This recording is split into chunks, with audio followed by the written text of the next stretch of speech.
On the phone, we have Pro Football Hall of Famer, former Michigan Wolverine, and Los Angeles Ram, Tom Mack. How you doing, Mr. Mack? Great, David. How are you?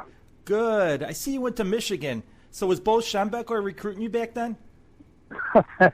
I'm older than you think. My coach was Bump Elliott, who ended up for years as the athletic director at Iowa after he left Michigan. So you were at the end of Bump's tenure at Michigan then?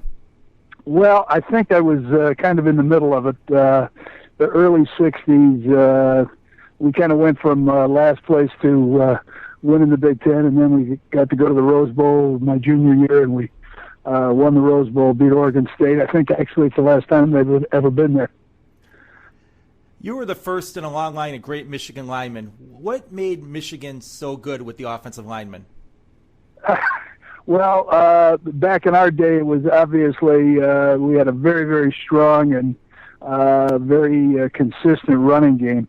Although I played tackle, I was probably fast as I had been an end, and I was probably as fast as any lineman around there. And Michigan seemed to be able to recruit over the years good linemen that were big, but also were very agile, and I would attribute most of that to the running game. Certainly, Bo, after Bump, had a very strong running game also. What was Coach Elliott like to play for? Probably one of the classiest people, both on and off the field, I've ever run into. He was really a true gentleman. Interestingly enough, as was his brother, who ended up being the director of the Pro Football Hall of Fame in later years. Pete just passed away this last year. But the two of them had played at Michigan in the late 40s on championship teams, and they were just really, really classy people. You were from Ohio originally. How did Ohio State miss out on you? Well, I guess suffice to say that I wasn't exactly a star high school athlete. Probably my best sport, interestingly enough, was swimming, not football. And I had a chance to go to a number of schools on swimming scholarship. Michigan was one of the few because of two things. My swim coach had been a Michigan alum, and he got a hold of some local, alumni recruiters who really helped sell Michigan on the idea that I was going to mature probably later in life rather than earlier in life. And I actually, between the time I went to college and I ended up getting out of school, I gained about 50 pounds of real good weight, and I still had all the speed I had. So they were right about me maturing late, so to speak. What was it like playing in the Rose Bowl? Probably, at least at that time, it was one of those things when you grew up in the Midwest, your family kind of sat around on New Year's Day and there were 3 or 4 games you watched. That was all that was on.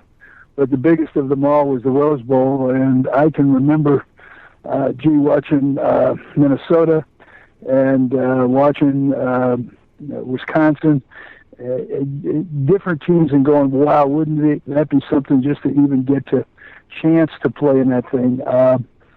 When I got to play there, it turned out to be a bigger deal than I probably realized. Maybe the most interesting thing, I met a girl on a blind date in Pasadena while we were there, and 47 years later, she's still my wife. Was she pretty eventful. Was she the queen of the parade? No. She was just a young lady who had gone to Cal, and she was transferring to UCLA, and she was putting herself through junior college, Pasadena City College, at the time. I just honestly met her on a blind date. That's great, because if you're a USC quarterback or an Alabama quarterback, you end up with the queen of the parade usually. Yeah. You're right, but that was a bad year. There weren't too many pretty girls that were queens or princesses, but I found a good one, so I'm happy. She's your queen. Yeah. When you got drafted by the Rams, the second pick in the draft, that's extremely high for an offensive lineman. Were you surprised, or you had an idea you were going to go high? Well, interestingly, that was the last year there were 2 leagues, an AFL and an NFL, and they actually competed so vigorously against each other that Miami in the AFL, it was a new team, and they had actually gone to my parents' house and tried to convince my parents to get me to sign with the AFL instead of the NFL. And then I had a bunch of people following me around trying to get me to go with them. And so it was pretty obvious that I was going to get drafted fairly high. The Rams, interestingly enough, partly because of the fact that I had this girlfriend in California, turned out to be the perfect team. They were also, at the time I got drafted, which was actually, the draft was the end of November, right by Thanksgiving. It was coincidental that the Rams at that point were the last place team in the NFL. So they had the first pick. The only team that picked ahead of them was Atlanta, which was an expansion draft. So I was obviously pretty lucky to be in that position. I think the most interesting thing is I was not an All-American or anything like that. I made one second-team All-American team, but that was as close as I got to any kind of notoriety. So it really was a big surprise when people heard my name. They're all looking around going, who the hell's he? Yeah, because there was no real combines back then. It was just basically watching films, and if you weren't an All-American, you kind of got lost usually. Yeah, it's interesting. That year, Mike Garrett won the Heisman Trophy from SC, I think, first in a long line of backs that had won the thing out of SC. But I have a headline in an old scrapbook. It says, Rams draft Mike, because they drafted him in the second round, comma, guy named Mack, and then it goes, did who? With a big question mark. And it's an interesting article because nobody knows who the hell I am, and they're going, well, they wasted their first draft choice on this guy. He better turn out to be good. So I'm glad it turned out both for them and for me. What was your first training camp like with the Rams? It was interesting. It was fairly brutal because coincidentally George Allen became the head coach after I got drafted, but before training camp, and he publicly made a very, very big point that he wasn't going to put up with a lot of rookies, and he went out and started acquiring people. In fact, I don't know if you remember, but Bill George was another Hall of Famer, middle linebacker for the Chicago Bears, and George talked him into coming out to the Rams and being the middle linebacker that first year. I mean, it was just absolutely fascinating. He had all kinds of old players. So at the beginning of the year, even though we had probably 10 or 12 guys who had been draft choices, and all of us had gotten some kind of guaranteed money, depending on how much it was and depending on the level. But the Rams had spent a lot of money, and George put about 90% of those guys on the cap squad. Only 4 of us started the season on the team, the actual roster. And by the end of the season, I was the only rookie that was actually still on the team and playing. You were doing something right. Well, timing is everything. You got to be in the right place at the right time. It was interesting because a group of offensive linemen kind of begrudgingly adopted me about probably a third of the way through the season, and I ended up playing with 3 of those guys another 9 years. So it became a pretty close group of guys, 4 of us. Those practices had to be intense going against the Fearsome Foursome there, and Olsen and Youngblood. No, it wasn't Olsen. I mean, it was Olsen, but it wasn't Youngblood. Jack's actually about 6 years younger than I am, so he wasn't there. In fact, he wasn't even in college yet. Oh, I'm thinking what was it, Olsen? Was Greer still there, or did Greer retire? No, Rosie was the guy I practiced against on a daily basis, and that was a interesting practice all by itself. Deacon was on the other side with Merlin, and a fellow named Lamar Lundy was the defensive end, and that was the original Fearsome Foursome. That kind of got supplemented over the next few years. Rosie retired after he tore his Achilles tendon, and Roger Brown played for a couple of years. And then we started to move people around, and it changed the complex a little bit, but we always had, the whole time I played, we had very, very good defensive lines. Rosie said he taught Deacon the head slap. How many times did you get head slapped by Rosie? Well, that's a funny story because nobody tells you exactly how you protect yourself against that. So I got slapped more than a few times, and the coach, when I asked him about it, he told me, he said, well, put your arm up with your hand high, kind of on an angle, and when he tries to slap you, it'll slip up over the top of your helmet. So I tried that, honestly, in practice one day. I put my right hand up, and sure enough, he didn't slap me with on that side of the head. He slapped me on the other side of the head, about knifed me silly. So I tried putting both hands up, and then he kind of used a rip maneuver and came up underneath my arm and picked me up in the air, and we ran in and jumped on the quarterback together. So that didn't work very well either. Actually, over the years, you find out that the best way to prevent a head slap when it was legal was to let the guy slap you in the head, and while he's slapping you in the head, he's wide open to a hell of a punch in the ribs if you know what you're doing. So you just punch him in the ribs as hard as you can, and pretty soon he'll stop slapping you in the head. Those Ram teams, they had to be throwing the play with all those guys, like you said, Merlin, Deacon. You had Tommy McDonald, Roman Gabriel. You guys were loaded there with future Hall of Famers.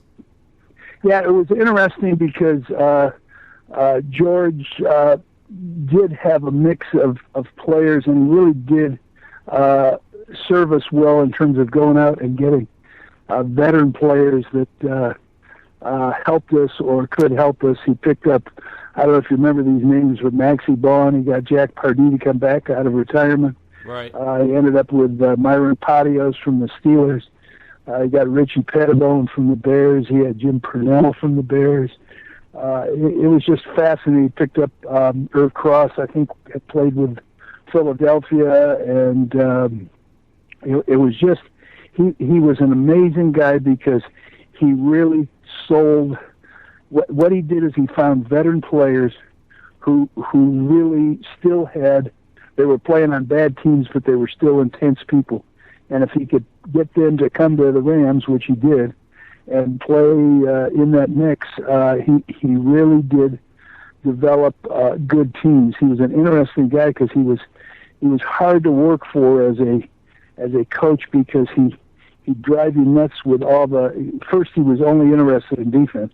He really didn't care what the offense did as long as we didn't turn over the ball, which sounds kind of silly, but we had two jobs. One was to hang on to the ball and not turn it over, and the second thing was we were supposed to use 40 minutes out of the clock in any game by playing keep away from the other team. The argument being that if they didn't have the ball, they couldn't score. So as long as we had the ball, whether we scored or not, at least we were keeping it away from them. And he would depend on one or two big plays, a break someplace that either he'd get an interception or we'd get a good touchdown after we worked our way down the field. So, interesting guy. I know Deacon Jones had a real love for him. He named one of his kids after George Allen. Now, actually, I think it was the other way around. George ended up, actually, George's, I'm trying to think, because he just talked about that. It was one of his grandkids, George's grandkids, is named after Deacon. Oh, okay. Which is interesting. Yeah, but but George was very good to Deke, and Deke was what he did was respond and become not just a good player, but he really became a great player, and he was very much a key leader on the team, and that was also extremely important. So without George, I don't think Deacon ever would have been the great player that he ended up becoming. Deacon said he was the greatest defensive lineman of all time. Do you agree with him, or you think there was ones just as good? Deacon? Yes. Yeah. To be a good defensive lineman, you got to believe in yourself, and Deke certainly believes in himself. I really played against great defensive tackles, and of course on our team, Merlin was a great defensive tackle, but I played against people like Bob Lilly and Alan Page. those are the guys in my mind that were the greatest players that I experienced. I always thought it was harder to become a great player on the inside than on the outside. Did you ever go against Doug Atkins, or was Atkins pretty much done when you started playing? No, interestingly, my rookie year, we were playing the Bears. We played them home and away. They were still just the Western Division. And we were playing them in Chicago. And I was playing with Joe Carollo, was the tackle next to me. Joe was having a good game against Doug. Doug was kind of, I'll say, taking it easy, not really coming all that hard.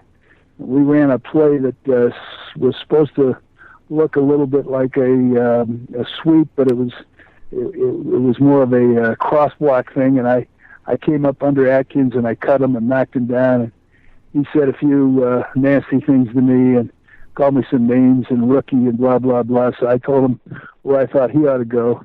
I walked back to the huddle, and Carollos jumps all over me, and he says, "What the hell are you doing? I'm having a good game because that guy's kind of asleep. I want you to go up there on the next play. After the play, apologize to him." I said, "Yeah, this is a true story." And I said, "You got to be kidding." He says, "No, I mean, if we get that guy awake, we got a problem. I've got a problem. You've got a problem. We've all got a problem." So after the next play, I kind of went over. I said, "I'm sorry, Mr. Atkins. I didn't mean to cut you." He says, "It's okay, kid." Yeah. And like I said, that's a true story. And he kind of went back to becoming the sleeping giant again. And I just kept away from him. And Joe had a good game, the whole game. So you never knew with Doug. I mean, I saw him when he was down in New Orleans, which clearly was after, the great period in his career. But he was still a fearsome competitor when he wanted to be. He was just really an intimidating player. What was your biggest rival when you guys were playing? The Packers, Vikings, Cowboys, or just whoever you were playing that week? Well, you'd think the 49ers, we played them, including exhibition games. I played the 49ers 38 times. But we only lost about 6 games. Interestingly, we just seemed to have a whammy on them that really dominated. Probably the two that stick in my mind as the ones that were just brutal because we beat them and then we end up losing a key game was the Vikings and the Cowboys. Both of them, I played in 4 championship games and we lost them all, and we lost 2 to the Cowboys and 2 to the Vikings. So just kind of bitter frustration and disappointment. But they were great teams, so what are you going to do?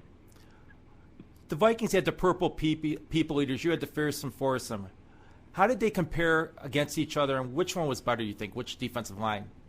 If I took the whole group, I'd tell you that, and partly it was how they played against us and we played against them. I thought that the Minnesota, we could control their defensive line without a whole hell of a lot of problem. The only game that I remember where we had trouble, and it was one guy, interestingly enough, because he's also a Hall of Famer, Bob Brown, was playing with us, who had played for 2 years. We picked him up from Philadelphia, and he had trouble in a championship game with Carl Eller. But that is the only time that I saw that we really had any kind of consistent trouble with their defensive line. The rest of the time, I thought we handled them very, very well. On the other hand, I do not think that they handled the Rams' defensive line all that well. And that may be because I consider us probably one of the best offensive lines. This was when the 4 of us were playing together over that period of 10 years, and we were very, very consistent.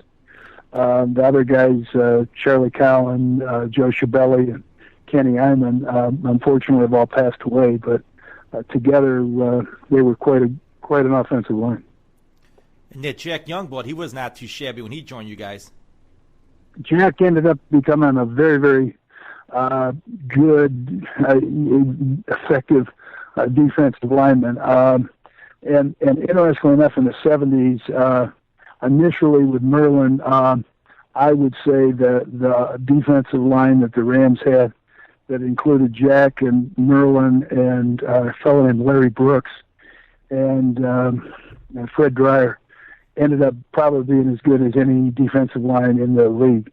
I don't think they really continued to call them the Fearsome Foursome, but whatever people thought of them, they were awful good, and they were extremely quick, fast, agile, which is honestly the way defensive lines today still work. The big change that's happened in the last 30, 40 years is instead of having quick and agile offensive linemen to block quick and agile defensive linemen, now you have huge offensive linemen, and it's more like sumo wrestling than it's probably like blocking like we did.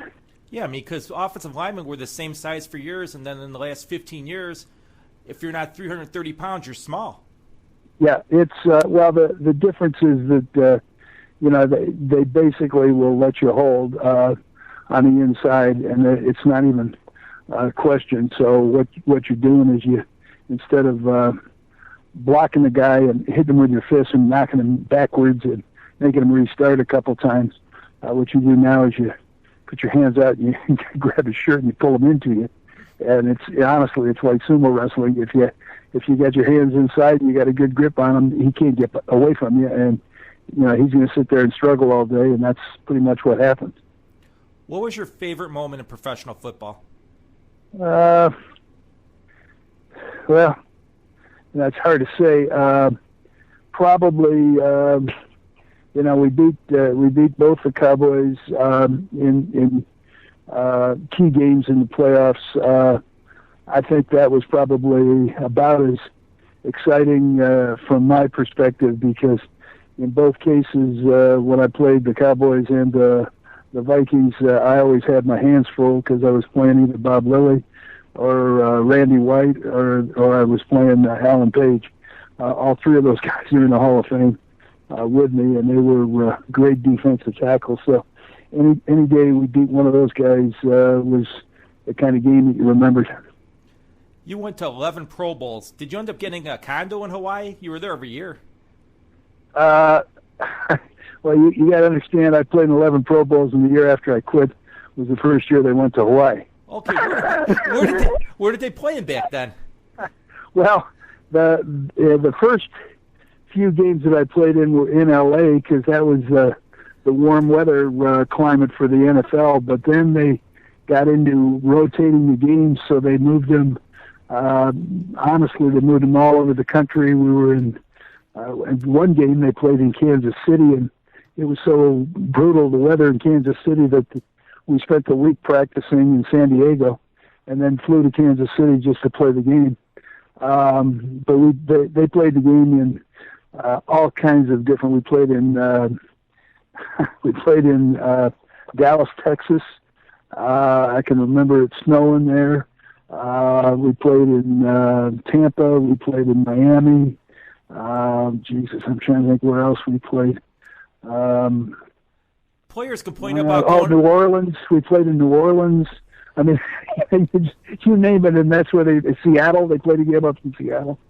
So anyway, players complain about going to Hawaii, that it's so rough. Going to Kansas City and some of these towns, there'd be no one playing in those games.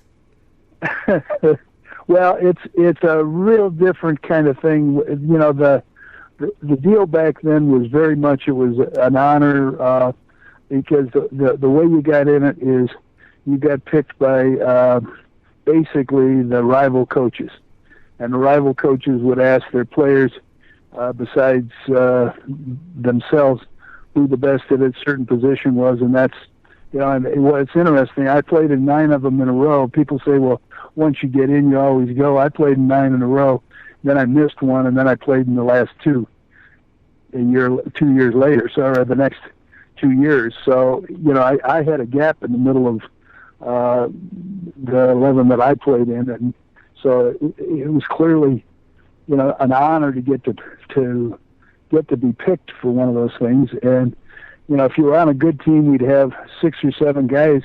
When we were on bad teams, we only had 2 or 3 of us. I remember one year Merlin and I think maybe Isaiah Robinson were the only 3 that got picked to play in the darn thing, because we did not had a great year. I think it was Tommy Prothro was the coach.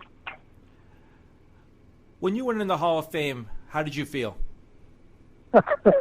Well, honestly, you're a little bit overwhelmed by the fact. I mean, it's not back in the day. One, they didn't talk much about offensive linemen at all, much less you listen to these guys, these announcers now, and they're picking kids in their second and third year and say, "Oh, that guy's a sure Hall of Famer." Well, I'd argue there isn't any sure Hall of Famers. If you're good enough, especially as a lineman, you've got to be good enough and consistent enough for a long enough period of time that you're going to be the dominant person at that particular position. And over whether it's a decade or whatever, people remember the fact that you really were consistent and you were that good a player. I was a finalist to get in the Hall of Fame like 11 times, and I didn't get in. So it was, after a while, it got to the point where I became a little bit cynical about it. But I got in the last time, so as far as I'm concerned, that's as good as the first time. That's all people remember is who's in, not when you got in. Yeah. I laughed too with Brian Urlacher here in Chicago. They keep saying future Hall of Famer. He made 6 Pro Bowls. There's no guarantee there with him. Yeah, that's exactly right. People, you can argue the thing one way or the other. Honestly, it helps to be on good teams. It helps to play with other good players. You got to keep from getting hurt. I mean, one of the things that I did, I played in every game in 13 years, which is not that I'm tough. That's probably more of a monumental tribute to stupidity because you played hurt a lot. But I was able to do it. Urlacher is, if I remember right, he's missed a couple of years on and off, at least part of the years with injuries, hasn't he? He missed almost 2 full seasons during his career. Yeah, well, so that makes it much more difficult. I mean, I look back at, the guy who was in the Bears in my generation was Dick Butkus. I played against him in college, and then I played against him with the Bears. And, Dick was a tough guy. I don't think he ever missed a game. No, his knees went, but he was phenomenal out there. Yep. They had 2 Hall of Famers on their team, and they won 1 game in '69 with Gale and him. Yep. Now it's crazy crazy time. I think we didn't lose to the Bears. We might have lost in '66 one game, but I don't think I lost again to the Bears until about my second last year, because I know they beat us when we were trying to play Joe Namath as our quarterback, and Joe physically was done too. He just couldn't play anymore. I heard in that game they shot up his shoulder before the game, and he couldn't even hold the football. Well, that I don't know, but I can tell you that physically his legs were not good, but he also, his arm wasn't any good that year. So, he was pretty well done. But they picked him up always hoping against hope that they were going to find the right formula. They kept changing quarterbacks on us. That probably hurt us more than helped us. Exactly. Why did you retire in '78? I mean, you were still a Pro Bowl player. Well, back in the day, just about everybody had a second career, and I had a second career. I worked for a very large engineering construction firm, company called Bechtel, and I had worked for him 9 years. And the fellow in charge of the division that I was working for took me aside the year before I played my last season and said, I was getting to the point where if I wanted a second career and the opportunity for advancement and whatnot, I was 35. I really ought to think hard about whether this was the last year I played, and I wanted to get going on the second career. So I consciously made the decision before I started the season that this was the last year I was going to play, because this was a good opportunity, and it was a good enough opportunity that I ended up working for them in total for about 35 years. So I made that decision going into that last year, and when I walked away, it was hard, but one of the things I kind of learned from watching the older players is once you quit, you got to get away from the game. unless you're going to be a coach. But hanging around, so to speak, is probably the worst thing you can do to yourself, because then you're going to miss it more and more. And if you're not on the team, you really don't fit. You're either there or you're out. So I made the decision and I walked away, and I was out, and I didn't really go around the team. I went back. I guess they had one day, because it was the last year they played in the Coliseum, so they invited all the retired players to come, and they had us all on the field at the same time for one of the last games the Rams played there.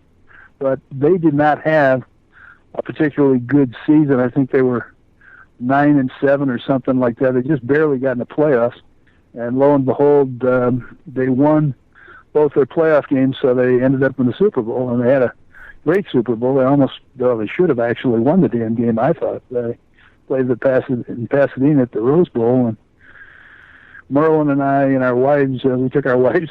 That's the only Super Bowl I've ever gone to with my wife. How did you avoid the acting bug? All your former teammates, it seemed like, were actors. Fred Dreyer, Rosie Greer, Merlin Olsen. Jack Youngblood tried it too.